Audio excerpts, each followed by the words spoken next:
નવી નવી વસ્તુઓ જાણવા મળી છે. આપણે યુટ્યુબ ચેનલ કરતાં વધારે જે અહીંયા શીખવા મળે છે ને યુટ્યુબ ચેનલ ઉપર ઘણી બધી હું 12th હતી ને મને કંઈક આપણે શું કરવાનું ફ્યુચરમાં કે 12th પછી કંઈ ખબર જ નથી, પણ આમના થ્રુ ફ્રીમાં ક્લિયર કટ 100% ટ્રુથ તમને જે ગાઈડન્સ મળે એના પછી તમને એવું થાય કે હા કંઈક સમજાય છે ને આપણે હવે સારા આગળ સ્ટેપ્સ લઈ શકીશું. કેમ કે મારા 10th પછી છે ને થોડાક આમ સ્ટેપ્સ આડાવડા લેવાઈ ગયા હતા, પણ હવે ટ્રેકે ચાલે છે ને હવે હું એક્સપેક્ટ પણ કરું છું કે હું સારું આમના હેલ્પથી સ્ટેપ્સ લઈ શકું.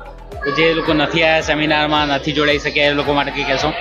કાંઈ નહીં, હવે બેસ્ટથી બેસ્ટ કે ગાંધીનગરના સેમિનારમાં અગર જઈ શકે તો જઈ શકે ને યુટ્યુબ ચેનલ તો એમની છે જ ને એ કોન્ટેક્ટમાં વોટ્સએપ થ્રુ પણ એક્ટિવ જ હોય છે ચાટિંગ ને બધું કરવા માટે.